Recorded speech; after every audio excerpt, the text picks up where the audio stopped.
Chapter 14. The following morning, I woke up to a disgustingly terrible noise just outside of my window.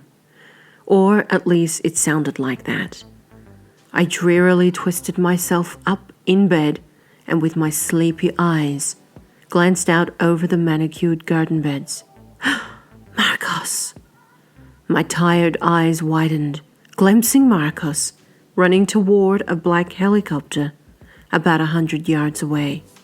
Oh, he was looking finer than ever in a navy suit as he ran under the whipping blades with another man who was carrying 2 briefcases. I peered at my clock. It wasn't even 7 a.m. Marcos, where are you going? The pit of my stomach dropped. That meant no Marcos today. Disappointed, I watched him climbing in and close the door, and within seconds, the helicopter slowly rose into the cool morning air above the property and down over Santa Barbara. My body cried in despair. Oh, come back. I knew my day would suck without getting my daily dose of Marcos. I guess this was how April felt most of the time. My dark little secret was beginning to take a hold over me as I sat there in my bed. On the outside, I appeared bright and professional, polite and proper, and did everything April asked of me. But on the inside, I was a hot mess. All I had to do was to keep this little infatuation a secret. And I certainly could keep a secret. I was a pro at burying things so deep that they'd never see the light of day. Later that morning, going over the day's schedule with April, I had come to learn that Marcos had flown to Silicon Valley. Damn, really damn. And there was no time for me to sup around lamenting because I was with April the whole morning. She took me to the delightful little marketplace, Lazy Acres, where she liked to do the majority of her grocery shopping. And after, just like she promised, we went to the dealer, looking for cars. My car. Now, I was at least expecting a used car dealership, or perhaps even Toyota. But no, we went directly to the Mercedes dealer. You heard me.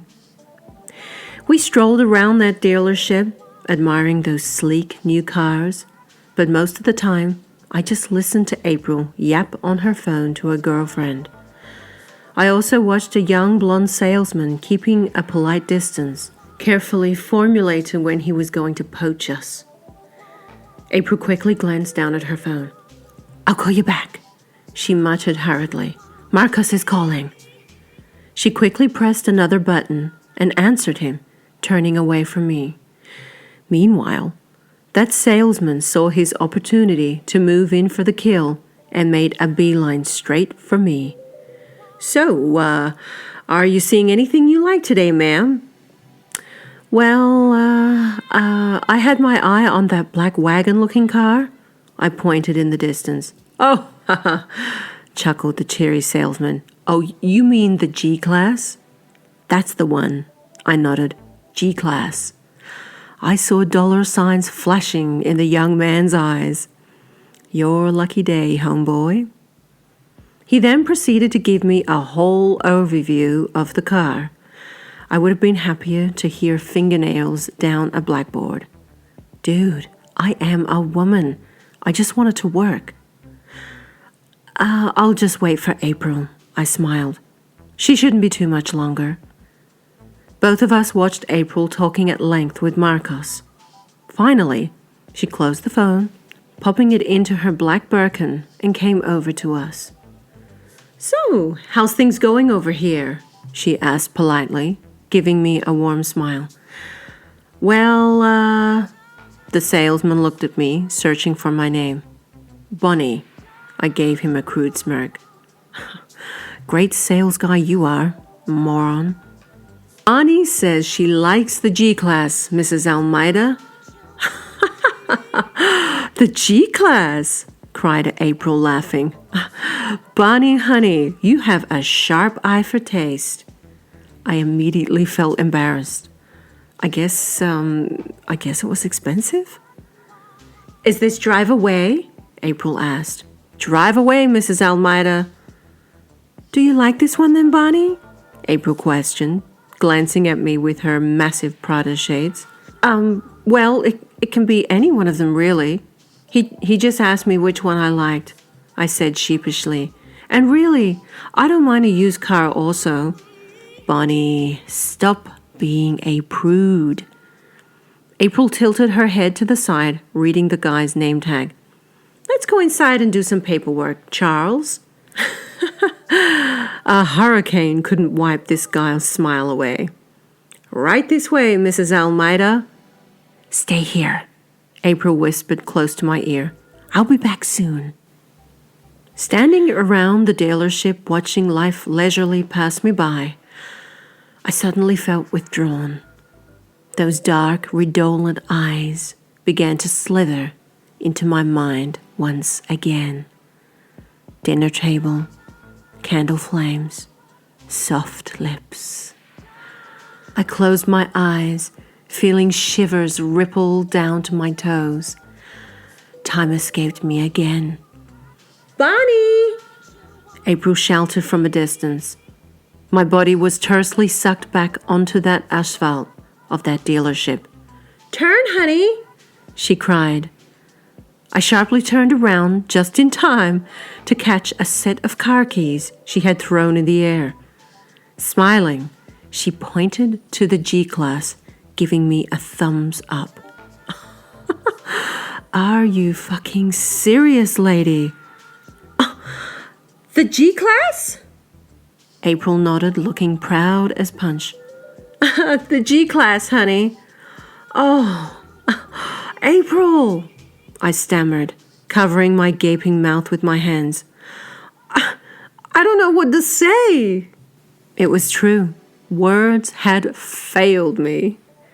Don't say anything. Thank you, I cried, embracing her tightly. Oh yes, and those big boobs of hers were fake. I felt them. Thank Marcus when he comes home, she laughed. He paid for it. When's he coming back? I asked with mild disinterest. Either tonight or tomorrow, as far as I know, she answered, pulling out her phone from her handbag. But you know Marcos. Could be weeks, could be a day. Anything goes. I wish I knew Marcos. Sure, I smiled professionally, her words painfully scraping against my heart. So why don't you follow behind me? April suggested, and we'll go to Lucky's for lunch. You'll love the food. Lady, I'm trying to diet. Okay, I agreed. I watched as April squeezed her little butt into her Maserati and speed off, and then I climbed into that clunky big wagon and turned the engine over. The roar of it was an instant turn-on. Watch out, bitch is now in town. Throwing the gears into drive, I put my foot down hard on the gas and sped off after her. How life can change in a matter of weeks. In a matter of days, actually. I was loving my new life. Massey would die if she saw me in this car. My asshole ex-boyfriend would even more so. Chapter 15. I want to say that life got into a boring, familiar routine with this job. I want to say that. But it never happened. I kept waiting for it. The next week, followed by the next, but it never came. And guaranteed at the end of each week, I got that jammy $1,000 paycheck. I now loved looking at my bank balance because for the first time ever, I had more than $50 in my account. I didn't have to pay rent. I had a $120K whip, ate the best quality food, and lived like an undisputed queen. The only thing missing was Marcos Almeida. Marcos didn't come home that day I got the G class, or the next day, not even the next week, or the week after. I didn't understand it. What the hell was he doing that he couldn't come home to? I found out that from Silicon Valley, he flew to New York, then up to the Northern Territories in Canada, and then back to New York. It was totally depressing. April must have a heart of steel, because if I was married to him, that would imminently seal our divorce. One late Friday afternoon, I walked into the house after paying some of April's shopping accounts. And let me tell you, the woman can spend. At least $200,000 was going out every month on clothes and shoes alone. I was appalled. I guess she felt it was justified thanks to the lack of presents Marcos gave their marriage. I wonder if he had any idea of her outrageous spending habits. "Bonnie?" I heard her call from her bedroom.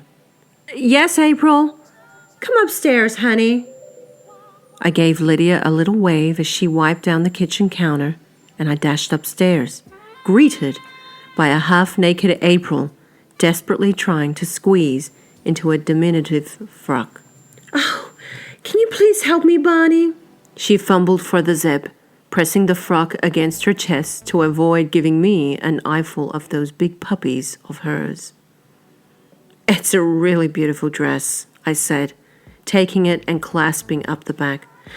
"Oh, it's Balmain," she smiled, running her hands down the length of it, admiring herself in the mirror. I didn't really know who Balmain was, but after spending more than enough time with April in the last few weeks, I was getting a crash course into the world of high fashion. "Are you going out tonight?" I asked, finally finding the zip and peeking at her tiny La Perla G-string. "Yes, there's a huge dinner party in Montecito," she answered, adjusting herself in the dress. "The owner of the Biltmore is hosting it, Tal Albor." "Well, you look stunning in this dress," I complimented. And she really did. I hated her for her flawless body. "Oh, thank you, Bonnie." She turned around and grinned at me affectionately. "Actually, Marcos is due home tonight. He'll meet me at the party after he comes home." I felt a bomb explode inside of me. What did she just say? "And Henry's staying at Seth's house in Hope Ranch. His mom is Oksana, the blonde vixen from Russia. Remember her? The one who wears the hot pants in 50 degrees. Everything April said after the word Marcos fell over deaf ears. April glared at me. "Do you remember Seth's mom?" she repeated. Her words startled me. Yes, I stammered quickly. Yes, I remember her. "And Dave's off tonight," she reminded me. "So you have to feed yourself, honey. And you can eat whatever you want, or just get takeout. There's Sakana, the sushi place down on Coast Village Road, if you like." I gave her a small smile. "I'll have a think about it later." Marcos. I felt my insides turn to liquid. "What jewels are you wearing with this dress?" I asked, trying to maintain my focus on her. Anything to deviate the conversation away from Marcos. She went to a locked drawer in her lavish closet and pulled out some fabulous sapphire earrings surrounded in pave diamonds. "Wow," I gasped. "They're serious." "Serious, honey," she nodded with raised eyebrows. "And the shoes?" I wondered, watching as she put those stunning rocks in her ears. She had 3 pairs of shoes lined up on the floor and pointed at the sparkling Giuseppe Zanottis. I nodded with approval. "I think they're your shoes for tonight." "I thought so too," she smiled. "You've got an eye for good taste, Bon." "You better believe it, Mrs. Almeida." Chapter 16. As the day succumbed to the dusk and I was busy in my office filing away documents, I noticed the limo, right on time, pull up at the entrance of the house. Immediately thereafter, I swiftly heard clacking come down the stairway. I walked out and glimpsed April, delicately stepping down the stairs with the aid of her hairstylist and makeup artist. Oh, April, you look absolutely stunning. I smiled, standing there while she looked at me as if she was the irrefutable queen. Wow. I'll be the first to admit that she was breathtakingly gorgeous, as much as it pains me to say so. April keeps her makeup relatively simple in general, but tonight she had really glammed it up. She looked fierce. Oh, if only Marcus could see me like this, she sighed. Never mind, he will later. Clutching her little Chanel purse, she kissed her beauty team goodbye and wandered down toward the limo. Have a great night, Bonnie, she hollered over her shoulder. Remember, you can eat anything you want. Bitch, I'll hardly be eating after seeing you. April had become the perfect barometer to gauge my own dietary progress. She was the frank daily reminder I needed to lose my lard ass. And thank God I was finally losing it.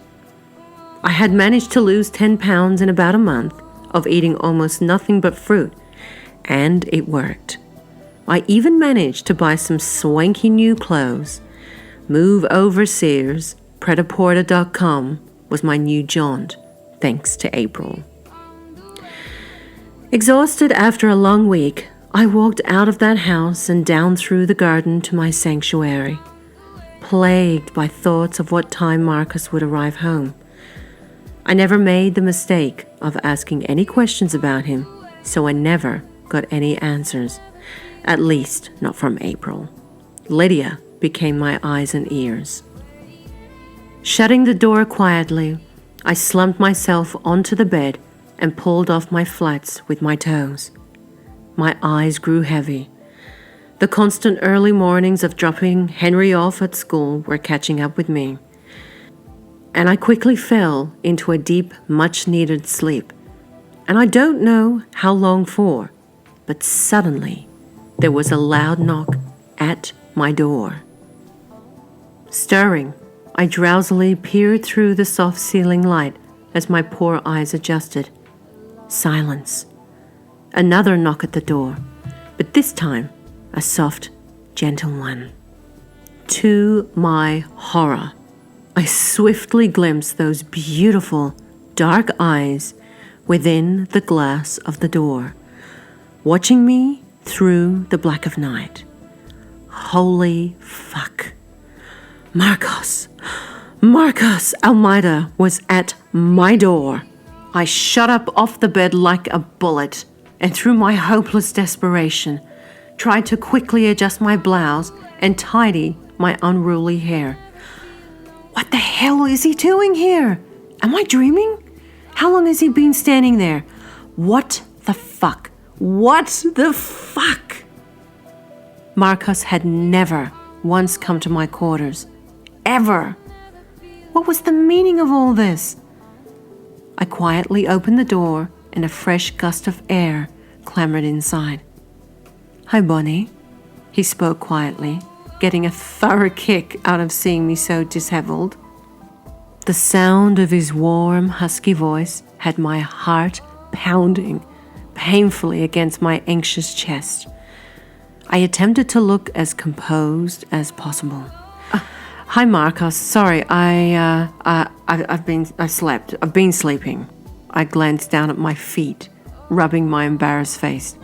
I wished the gods had just opened the earth and swallowed me up right then and there. It's okay, he chuckled quietly, touching my shoulder, zapping me with that energy again. Oh my God, don't touch me. Those butterflies were back and in force. Bonnie, he began, removing the silver cufflinks from his black collared shirt. Can you cook? Can I cook? I furrowed a brow, incapable of wiping the suspicious smile from my face. Was this a trick question? Yeah, he murmured quietly. I stared into those divine eyes. I think I'm a great cook, I chuckled softly, but I've only ever had to cook for myself. He nodded, pursing his amused lips together. Can you cook for me tonight? Say again. Cook for you? I choked, clutching my stomach. Sure, I stammered. I would love to. Is this guy for real? A wide smile grew across Marcus's lips. Good. I'm going to take a shower, he said. I've just got home, so I'll see you in 15? Sure. As he turned away from me, I stood there, staring in bewilderment, watching him walk back along the garden path. Then I had the sudden revelation. Hey, aren't you going to meet April at that party? I called out. He turned over his shoulder. I'm not going. Not going? Oh, okay, I answered, desperate to ask him why. I'll be in there soon. He glanced at me for a moment and then turned his head back over his shoulder. Utterly captivated by what had just happened, I stood entranced, watching his blackened silhouette stroll back into the house. Chapter 17. I ran into the bathroom and squished my hands into my face until it hurt, wanting to just tear my hair out. I prayed that something would slap me back into reality. Bonnie, breathe. Inhale, exhale. Inhale, exhale. Wasting no time, I quickly took a hot shower to stop my body's incessant trembling. It didn't work. I stumbled out and raced into my closet, needing to find something to wear. Casual, but not too casual. Nice, but not too nice. Jeez, the decisions. Making a huge mess, I finally settled on some forest green harem pants and a cream tank top. With no bra. That was the nice part about my outfit. I tucked my black mane into a messy bun and dabbed a drop of black musk onto my neck.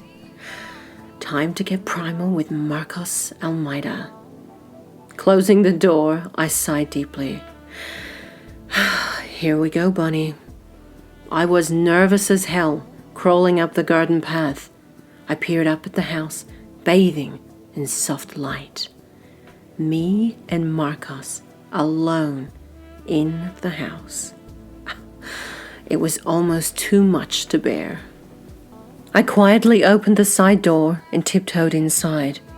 In the distance, I glimpsed Marcos pouring 2 glasses of wine. The door clicked shut, and he glanced up. That man, those eyes, dying.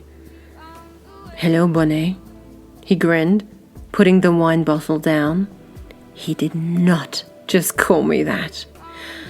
I felt my knees quietly collapse beneath me. Hi, Marcos, I replied, walking over to the kitchen counter. He had even lit the candles on the table. Romantic. My cheeks flushed with rising anxiety. I hope you don't mind, but I poured you a Chardonnay. Thank you, I said, as he handed me the glass. He turned and glanced into the fridge. I have no idea where anything is, he chuckled, shaking his head. But I'll help you when you need me. Okay, I nodded. So, what do you fancy? He has got to be loving this. The spontaneity, the impetuosity of it all. Anything, he smiled with a shrug. Really, I'm looking forward to tasting any of your dishes.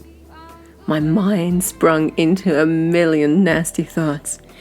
You want to taste my dishes? Maintaining a face straighter than Liberace, I peered into the impeccably organized fridge. Well, we have some salmon steaks here, I said, ignoring his deliciously lean physique hovering beside me. Salmon with a salad? I suggested, turning over my shoulder, being greeted with his muscular tanned arm resting against the marble skirting board. Would you like that? Fine with me, he grinned, those dark eyes dancing with anticipation. Oh, Jesus. I shoved myself into autopilot. I just didn't have enough time to wrap my head around the fact that I was in the house with Marcos Almeida, alone, and cooking for him. Like, forget nice restaurants. There is nowhere else I'd rather be right now. I grabbed everything I needed from the fridge and piled it onto the kitchen counter. Marcos pulled up a stool and sat there, watching me with enthusiasm. Like, now you want to watch me cook as well? Does April cook? I stuttered through my nervousness. The smile faded from his lips. Have you ever seen her cook? He mocked. Awkward. Won't mention her again. I shook my head. Never. Well, there's your answer. He leisurely sipped a mouthful of wine from his glass. Idiot bunny. He made it more than obvious that he didn't want to talk about her, and, as if on cue, his iPhone buzzed. He reached across the counter and sighed when he saw the display, reluctantly sliding his finger across the screen. Hello, darling, he spoke, putting the conversation on speaker. April. My startled eyes expanded. Can't believe I was becoming privy to their personal conversation. Oh, hey, honey, she cried cheerily above the loud noise. What time shall I be expecting you?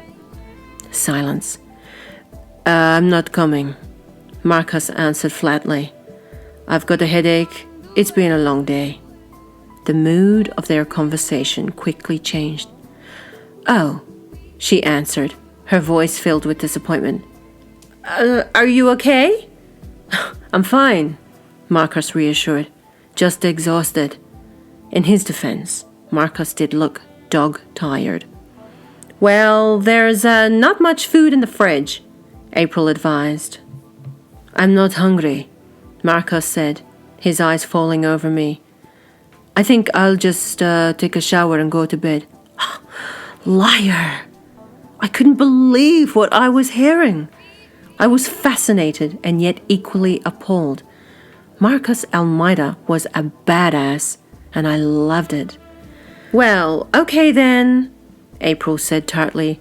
Have you by any chance seen Bonnie? Cringing. No, he winked at me. My jaw hit the ground. Her car's gone. I think she went out. What the fuck? Okay, honey, it's a good party, she said, sounding slightly relieved. Come if you feel better. Jerry and Fran are here. They're looking forward to seeing you tomorrow night. Tell them I said hi. Okay, honey, get some rest now. Bye, darling. Marcus flung his iPhone across the counter. Meanwhile, I stood there astonished, biting at my lip, slowly lining the oven tray. You look like you've seen a ghost, Marcus chuckled, running his hands through his silky dark hair, totally unfazed by what had just happened. You just lied to your wife, I muttered, putting the salmon steaks on the tray carefully. He sighed sharply. April wouldn't understand if I told her you were cooking for me. Trust me. I stared into his face, searching for reason. Why not? Do you remember what happened when we got home from the airport that night? I thought back. An image of April having a meltdown at the front door flooded my mind. Yes, how could I forget? I giggled. That was my first day on the job. I don't want her to stress tonight, Marcus said, sitting back on the stool. So, Sometimes it's easier to tell a little white lie. I listened, mixing a marinade for the salmon.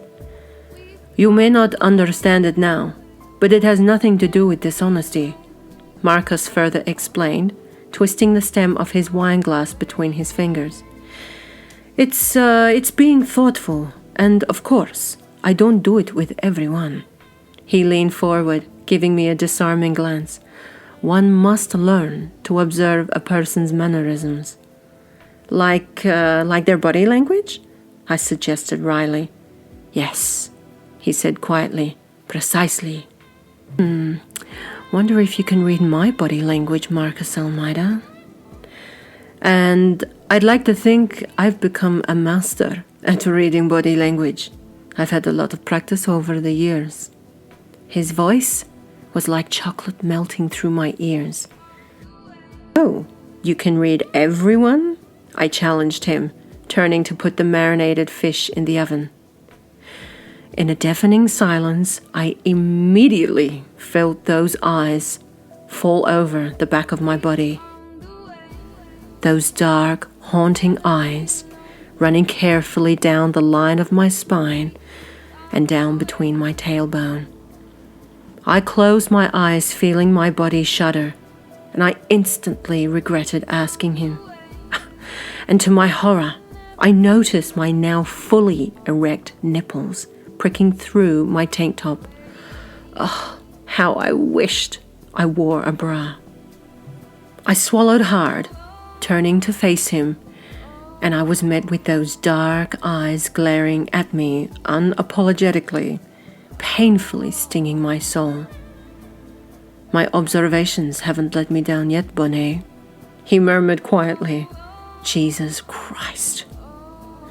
I felt the blood boiling through my body, burning me as I watched his eyes slowly run over the curves of my most heaviest assets, down toward my navel, reading me like an open book. I had never felt more vulnerable in my life. I quickly thrust the glass of wine to my lips and downed a big mouthful. He finally turned away and grabbed the wine bottle, topping up both of our glasses. You see, April, she's not one of those relaxed people, he said candidly. Had I not been observant and actually told her the truth, it would plague her all night, all the next day, and she would create something out of nothing. And I don't want to deal with that. You know how she is now. I sure did. I understand, I nodded quietly. No doubt you do. Marcus smirked. He raised his glass. To body language. To body language, I smiled, clanking my delicate glass with his. I was eager to ask him more. May I ask you about your life? I glanced at him, listening to the blade of the knife slice through a bunch of fresh dill. Marcos immediately smiled, seemingly happy that I was intrigued. Well, I was a rebellious kid, he said, but a very bright and very curious kid, always curious about things. And there I was for the next half hour, listening to Marcos share many things about his life with me. And the more I learned, the faster I was falling for him. Without sounding corny, it was as if we were like old friends, getting to know each other once again.